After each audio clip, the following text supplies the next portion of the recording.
Você sabe por que Jesus Cristo é o Cordeiro de Deus? Se você não sabe, vem comigo.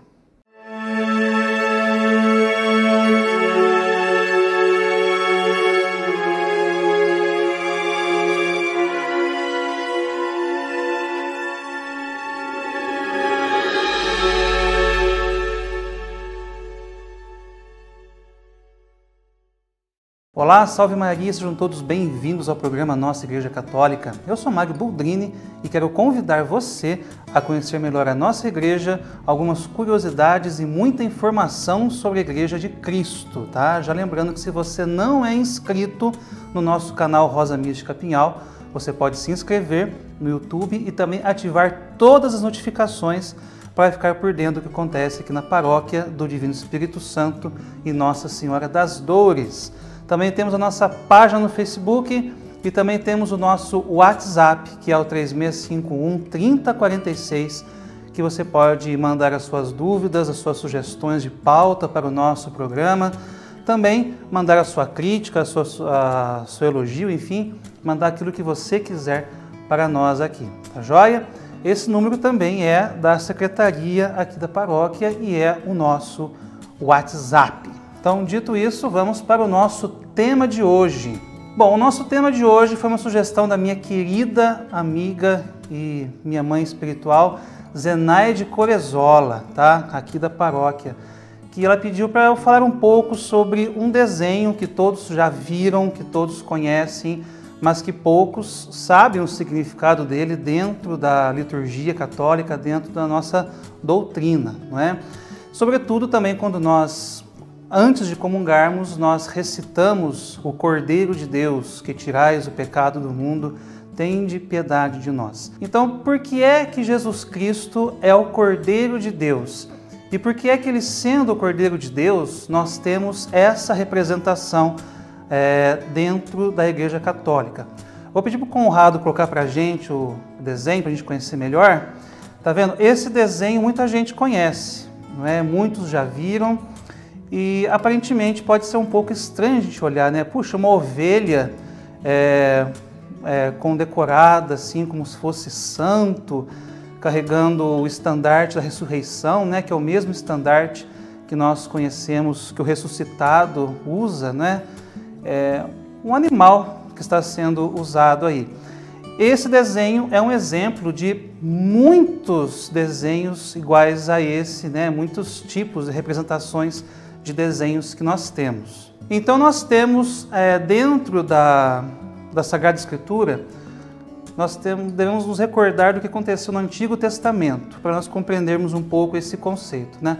Para nós começarmos a entender, esse desenho não é uma ovelha, não é um carneiro, é um cordeiro. E o que é um cordeiro? O cordeiro é o filhote do carneiro, né? Só que ele é chamado de cordeiro, cordeirinho, como todos nós conhecemos aí. E lá no Antigo Testamento, quando sobrevém sobre o Egito as 10 pragas, a última praga era a morte dos primogênitos, inclusive o primogênito do faraó morre, não é? E qual que era a condição para que o anjo da morte não levasse os primogênitos? Que naquela casa onde residia o primogênito, se matasse um cordeiro perfeito, não é? Tirasse o sangue desse cordeiro e demarcasse a porta com o sangue desse cordeiro menor de 1 ano, sem defeito algum, um cordeiro perfeito. Quando a gente faz isso, né, o anjo da morte veio passaria reto por aquela residência onde o sangue marcava a porta. E quando nós olhamos Jesus Cristo, a vítima pascal, a vítima perfeita, ele é o Cordeiro de Deus, né? Por que ele é o Cordeiro de Deus? Porque no Antigo Testamento os cordeiros foram mortos como um sacrifício a Deus. E Jesus Cristo também, ele morre como um sacrifício perfeito, porque Deus manda Jesus como esse cordeiro para a expiação dos pecados. Também o sangue recolhido dos cordeiros foi usado como um sinal contra a morte. e o sangue derramado de Jesus também se tornou um sinal de sua paixão. E a morte dos cordeiros, né, libertou os judeus, né, libertou aquele povo da praga lançada, que seria a morte dos primogênitos. Não é? E da mesma maneira, o sangue derramado de Jesus na cruz nos libertou da morte. Olha que coisa interessante, né? Por isso que Jesus Cristo é o Cordeiro de Deus que tira o pecado do mundo. E só voltando para o desenho, muita gente pode pensar assim, nossa, que estranho, né? Colocar um animal, será que isso não é uma coisa sacrílega? Né? Não, de forma nenhuma. Nós temos muitos animais que representam aí a doutrina católica, a liturgia, o próprio Espírito Santo que é representado para nós através de uma pombinha, não é? Então, de forma alguma, nós podemos condenar esse tipo de desenho. Pelo contrário, devemos nos alegrar porque a nossa igreja ela é muito rica em simbologias e essas simbologias nos ajudam a contemplar, a refletir melhor sobre a nossa fé, não é?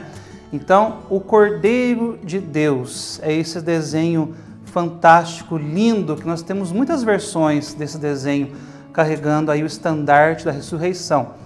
Algumas versões desse desenho do Cordeiro, ele está sobre um livro, né? Pode ser sobre um missal, pode ser sobre a Sagrada Escritura.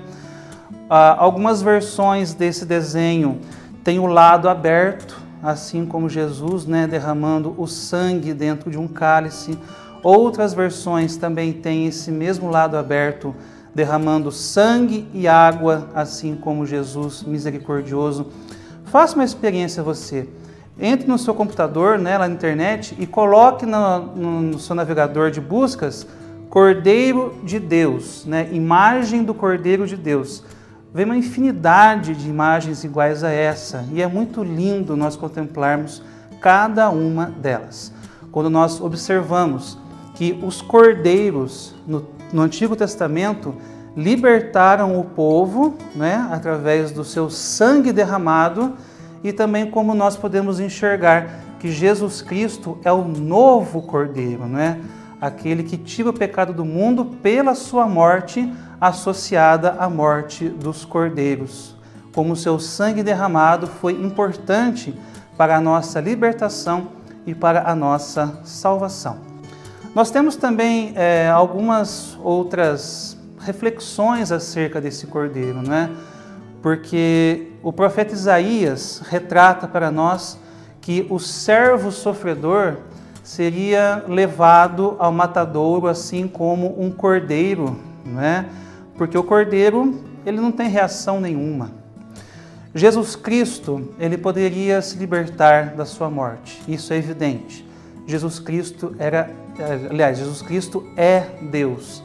E naquele contexto de sofrimento, de tortura, durante a sua crucificação, é óbvio que qualquer ação divina por parte de Jesus poderia libertá-lo de todo esse sofrimento.